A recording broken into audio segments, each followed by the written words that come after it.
Good afternoon. I am Professor Andrew Ray Peña from the Philippine Normal University.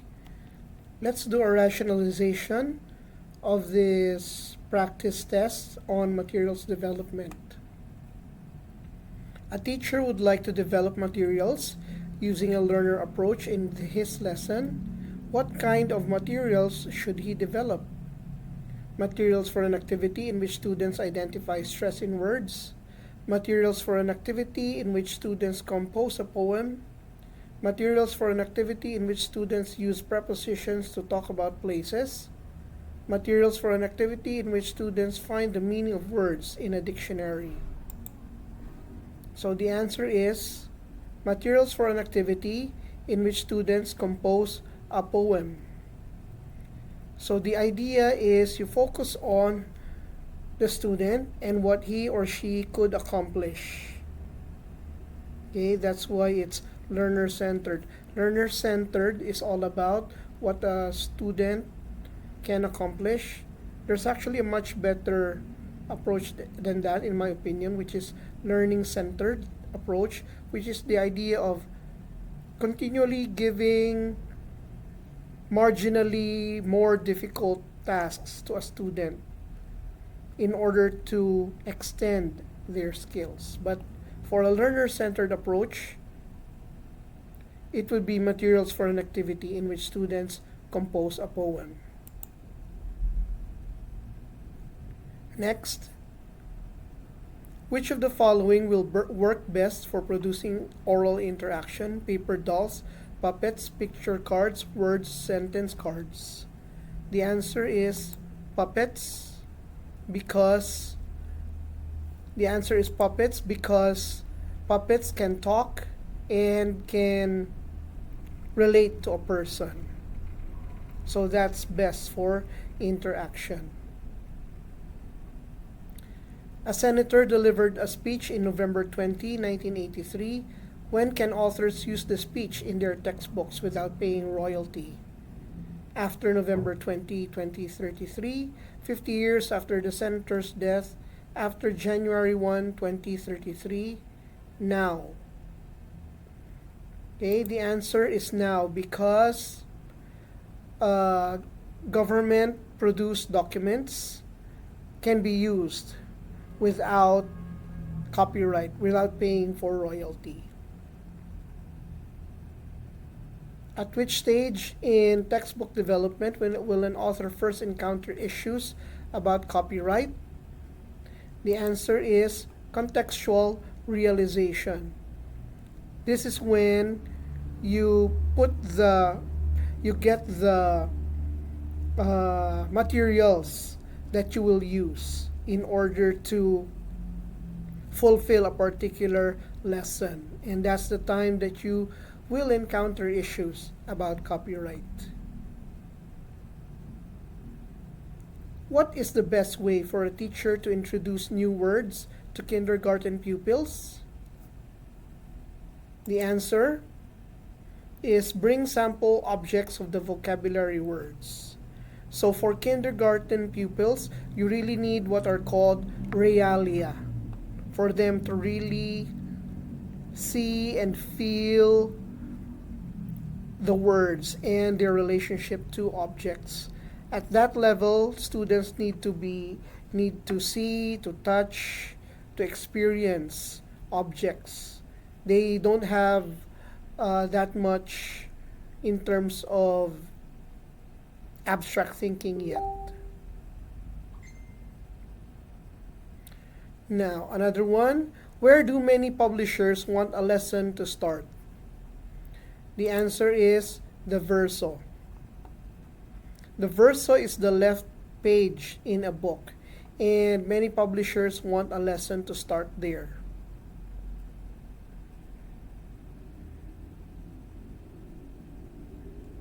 If a copyrighted work is used in a textbook, what is the financing scheme to pay for the copyright? The answer is 100% from the author. Okay, so that's a really discouraging thing for authors.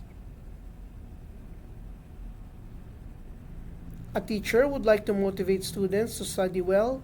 What is the best way to do this among the following? The answer is praise them for what they have achieved, not about their characteristics.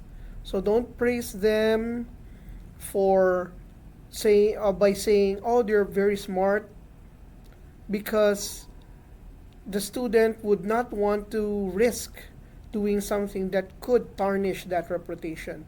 On the other hand, if you praise them for what they achieve, then they would all the more be willing to focus on achievements. How can homework be maximized for learning? Maximize parental collaborative participation. Feedback need not be always provided as long as the homework motivates learners. Provide feedback immediately. Children should discover for themselves the purpose of the homework. Okay, the answer is provide feedback immediately, because that's where the students would realize that they did well or they did wrong. All the others, like maximize parental collaboration or participation, may not be as useful if the parent is not that competent. Okay? Children should discover for themselves the purpose of the homework. That may not be very attainable at their level, because at their level they're not more on purpose but on the here and now. Which of the following have the potential to prevent complicated layouts in textbooks? Recto, signature, blurb, verso. The answer is signature. Signatures are those small imaginary rectangles that are part of the page, that make up a page, and they help in laying out. Where is the blurb found? Signature, recto, spine, back of the book. The answer is back of the book, because the blurb is the summary or description of the book. It's called the blurb, and it's found at the back of the book. How can a rubric best help an assessment effort among the following? Help raters use similar bases for rating. Instruct performers as to how they would be rated. Validate rater scores. Allow for more creative rating. Okay, the answer is help raters use similar bases for rating. That's the purpose of a rubric. And that quality of an assessment is called reliability. Now, rubrics can also be used to instruct performers as to how they would be rated, but that's not about assessment. That's more about performance.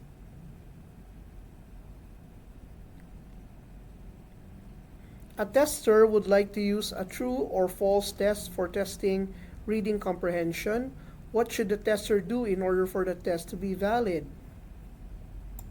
The answer to that is provide many well-constructed items. A true or false test is very easy. It's easy to guess.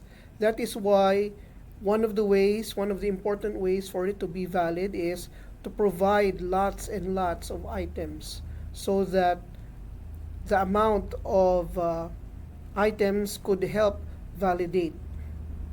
The sheer amount would be the one to help validate the assessment.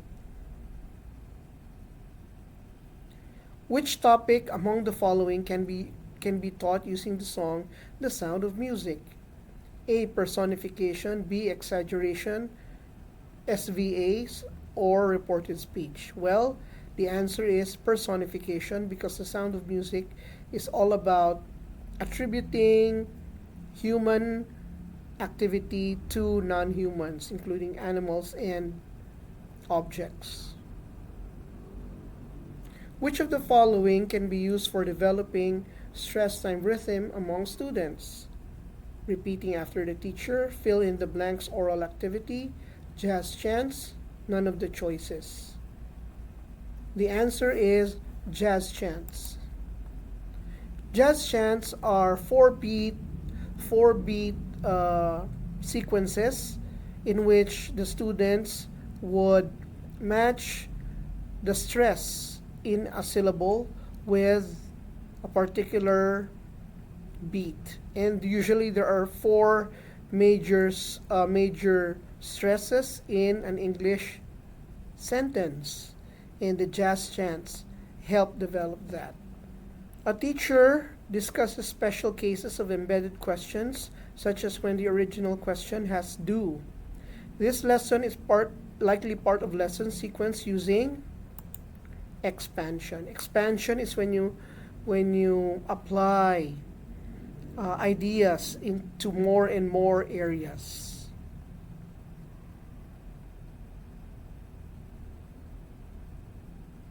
A teacher's lesson 1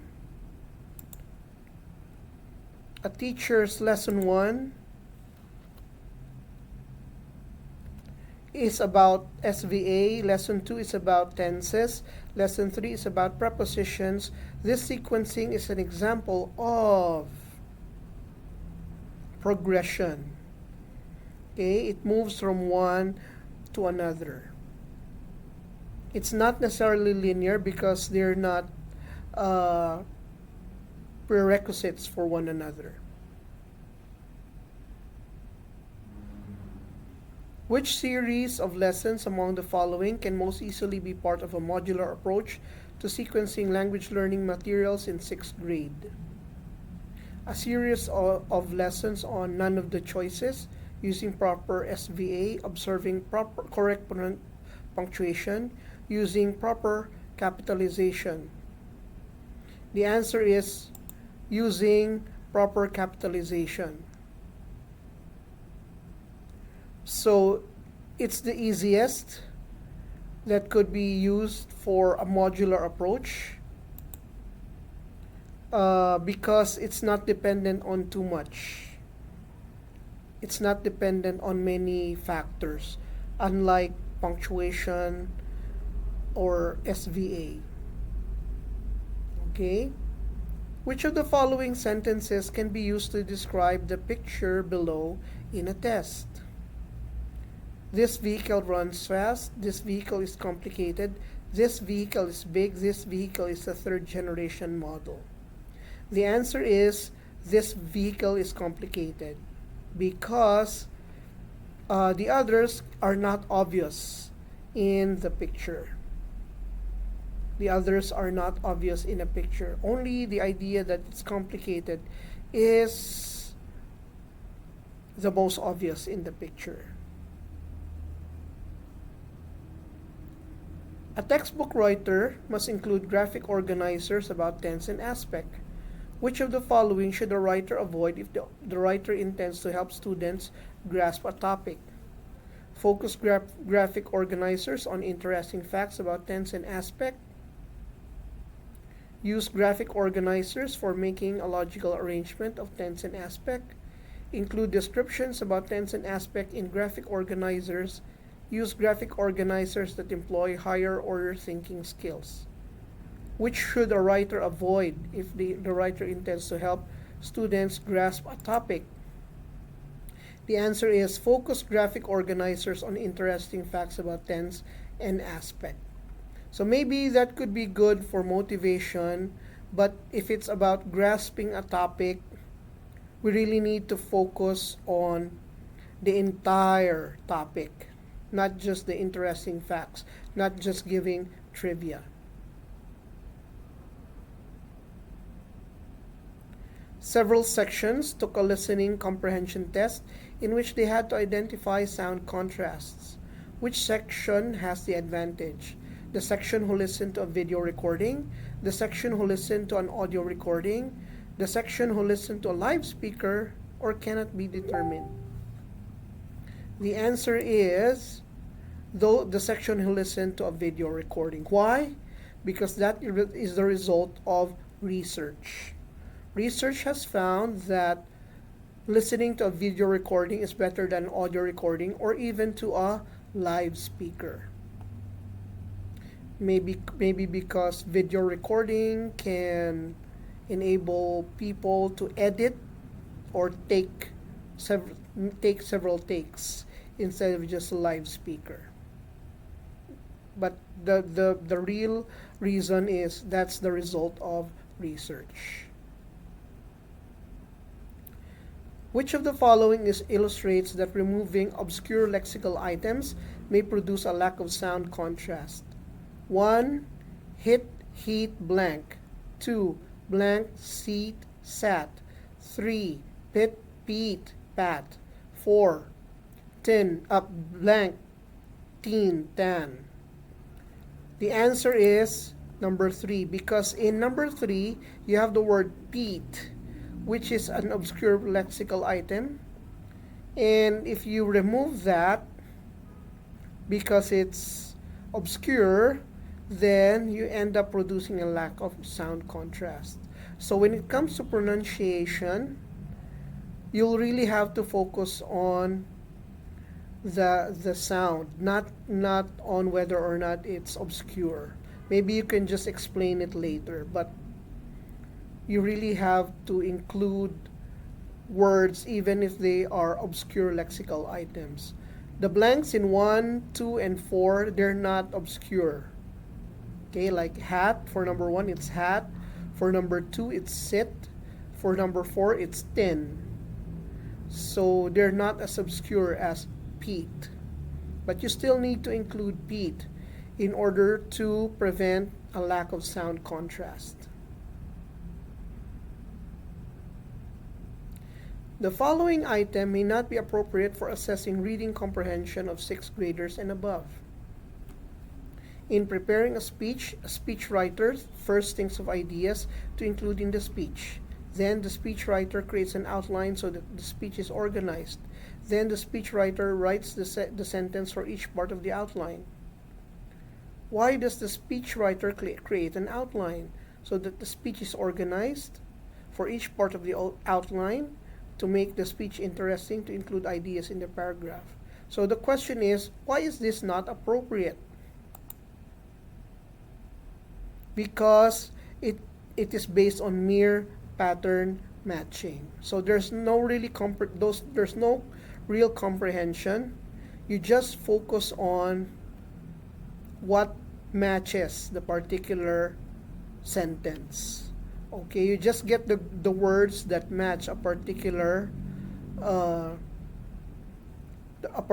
line. Okay, and that's not good for comprehension. That's not really comprehension. Okay, you just match a pattern. Okay, which of the following illustrates the kind of assessment that proponents of 21st century skills prescribe? A teacher speaks in the first language and a student translates the utterance into English. A student is asked to explain the concepts of subject, object, and indirect object. A student fills in the appropriate word in blanks scattered throughout an essay. Students are asked to explain the process of constructing a lantern.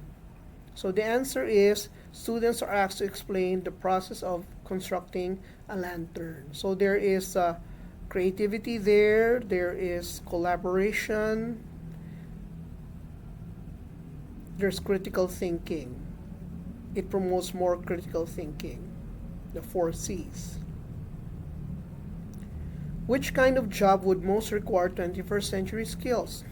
Identifying fingerprints, editing a book for grammar, working with others to design an office chair, editing a book for pronunciation and capitalization. 21st century skills require collaboration and critical thinking and creativity. So the answer is working with others to design an office chair.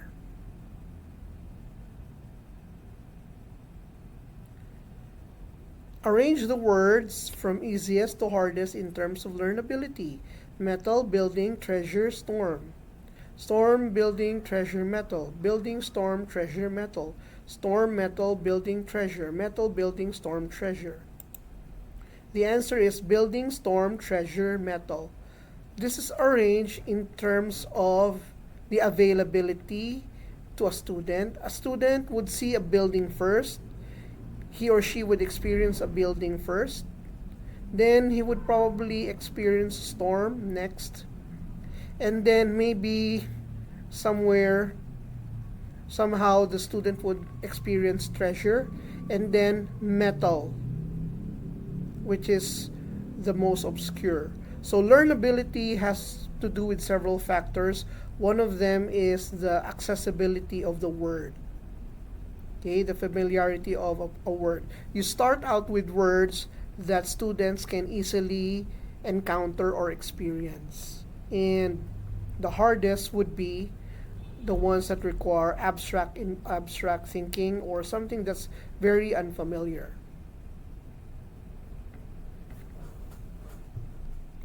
Which of the following best illustrates that impromptu speech is more understandable than reading from a written speech? A speaker rephrases his or her previous sentences. A speaker uses a level tone of voice. A speaker makes fewer pronunciation mistakes. A speaker uses complete sentences. So the answer is a speaker rephrases his or her previous sentences for better understanding and comprehension. Actually, when the others, these are not characteristics of impromptu speech. Level tone of voice, no. Fewer pronunciation mistakes, no. Actually, there's a lot more. Speaker uses complete sentences. In an impromptu speech, there are fewer complete sentences.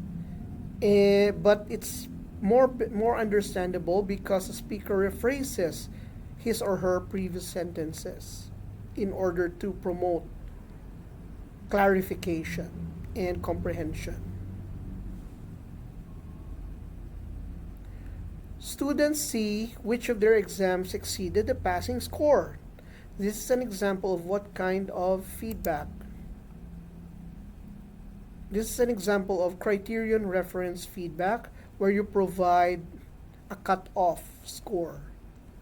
Okay, that's criterion reference. Norm reference refers to how you behave, how you achieved, how you performed based on the performance of others. Like you take an English language test, and if it's norm reference, how do you perform compared to native speakers taking the test? Criterion reference, on the other hand, has to do with giving a cut-off score, which serves as a passing score. Okay, I hope this helps you, and I do pray that you would be able to do well in your exam. Thank you very much.